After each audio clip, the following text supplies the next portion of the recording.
विद्यार्थी मित्रांनो, इयत्ता 4थी आणि इयत्ता 7वी म्हणजे प्राथमिक शिष्यवृत्ती परीक्षा आणि उच्च प्राथमिक शिष्यवृत्ती परीक्षेचा अंतिम निकाल लागलेला आहे। सध्या जे प्रोसेस चालू आहे ती म्हणजे तुमच्या गुण पडताळणी, म्हणजे ज्या ज्या विद्यार्थ्यांना अंतिम निकालामध्ये गुणाबद्दल काय आक्षेप आहे किंवा ज्या ज्या विद्यार्थ्यांच्या नावामध्ये, आईच्या नावामध्ये, वडिलांच्या नावामध्ये, आडनावामध्ये कोणत्याही प्रकारची दुरुस्ती करायची असेल तर त्याच्यावर सध्या ऑनलाईन अर्ज नोंदवायची प्रोसेस सुरू आहे।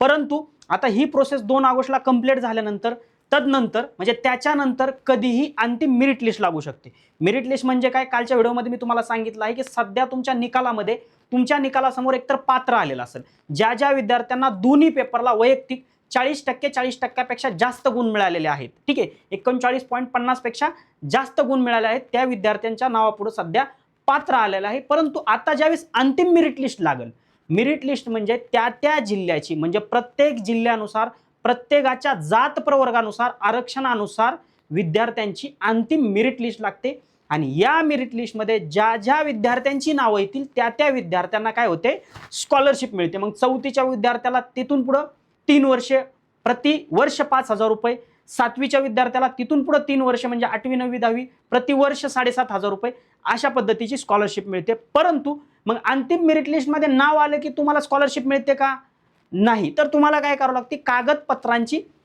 म्हणजे जे काय तुमची कागदपत्र आहेत त्याची पडताळणी करावी लागते। आता तुम्ही फॉर्म भरत असताना तुमची कागदपत्र अपलोड केलेलीच असतील, परंतु आता ज्यावेळेस अंतिम मेरिट लिस्ट लागेल त्यावेळेस तुम्हाला कोणत्या कोणत्या कागदपत्रांची गरज आहे, जे कंपल्सरी तुम्हाला तुमच्याकडे असणं गरजेचं आहे, त्याची लिस्ट मी आज तुम्हाला सांगणार आहे। व्हिडिओ तुम्ही शेवटपर्यंत बघायचा आहे। तर विद्यार्थी मित्रांनो, त्याच्यामध्ये प्राथमिक तुम्हाला सगळ्यात महत्त्वाचं म्हणजे तुमचं आधार कार्ड असणं गरजेचं आहे। म्हणजे तुम्ही जर 4थीला असाल किंवा 7वीला असाल तर तुमचं आधार कार्ड असणं गरजेचं आहे। ज्या विद्यार्थ्यांकडे आधार कार्ड म्हणजे नसेल असा विद्यार्थी कोणी नसेल, प्रत्येकाकडे तुमचा आधार कार्ड 100% असेलच। हे आधार कार्ड, त्याच्यानंतर विद्यार्थ्याचा पासपोर्ट आकाराचा फोटो, म्हणजे तुमचा जो पासपोर्ट साईजचा फोटो आहे ते तुमच्याकडे असणं आवश्यक आहे। मागील वर्षाची गुणपत्रिका म्हणजे इयत्ता तिसरीमध्ये मागील वर्षीची तुमची काय जी गुणपत्रिका आहे ती गुणपत्रिका आहे, 4थीची गुणपत्रिका, तिसरीची गुणपत्रिका, 4थीची गुणपत्रिका, तुमच्याकडे मागच्या गुणपत्रिका असतीलच, त्या गुणपत्रिका तुमच्याकडनं असणं गरजेचं आहे। त्याच्यानंतर शाळा बोनाफाईड म्हणजे शाळेचा प्रवेश घेताना तो काही तुमचं तुम्हाला ॲप्लिकेशन रेसिप्ट मिळाला असेल ते नसेल तर तुम्हाला शाळेचा बोनाफाईड लगेच शाळा तुम्हाला उपलब्ध करून देते। त्यानंतर उत्पन्नाचा दाखला तुमच्याकडे असणं गरजेचं आहे। तुम्ही ज्या ठिकाणी फॉर्म भरताना तुम्हाला माहिती आहे याच्यासाठी उत्पन्नाची अट आहे, ते उत्पन्नाचा दाखला तुमच्याकडे आता असणं आवश्यक आहे।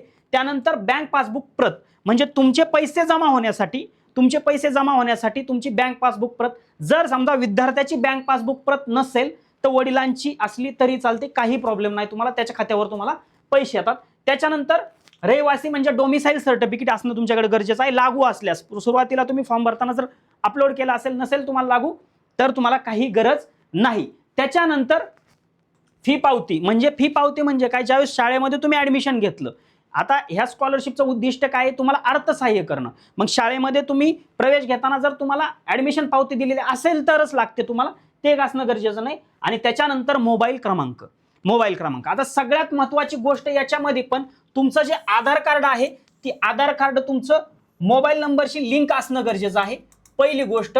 आणि तुमचं जे बँकेचं अकाउंट आहे, आता ही जर नंबर तुमचा वडिलांचाच असणार आहे, ठीक आहे, हा नंबर तुमचा वडिलांचाच असणार आहे मोबाईल नंबर, म्हणजे वडिलांचा मोबाईल नंबर आणि बँक खातं हे तुमच्या एकामेकाशी लिंक असणं गरजेचं आहे। आणि तुमचं आधार कार्ड त्या मोबाईल नंबरशी लिंक असणं गरजेचं आहे।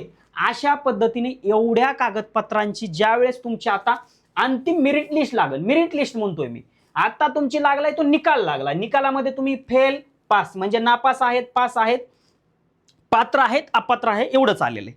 परंतु ज्या विद्यार्थी मेरिटमध्ये येतील त्या त्या जिल्ह्यानुसार, त्या जिल्ह्याच्या लोकसंख्येनुसार तुम्हाला जागा दिलेल्या असतात। मग छत्रपती संभाजीनगरची लोकसंख्या जास्त आहे तर त्याच्यासाठी जास्त जागा असतील, जालना जिल्ह्याची लोकसंख्या कमी आहे, जालना जिल्ह्याची लोकसंख्येनुसार कमी असतील, म्हणजे अशा पद्धती त्या त्या जिल्ह्याच्या त्या त्या लोकसंख्येच्या प्रमाणामध्ये ज्या काही जागा आहेत तेवढ्या विद्यार्थ्यांना स्कॉलरशिप, मग त्यानुसार मेरिटनुसार, रिझर्वेशननुसार, अपंग असेल अपंगानुसार तुमचे जे काही एक्स्ट्रा रिझर्वेशन असतील, भूमिहीन, शेतमजूर वगैरे अशा पद्धतीच्या रिझर्वेशननुसार तुम्हाला मेरिट लिस्टमध्ये तुमचं नाव येईल। परंतु सगळ्यात महत्त्वाचं म्हणजे हे कागदपत्र तुमच्याकडे असणं आवश्यक आहे.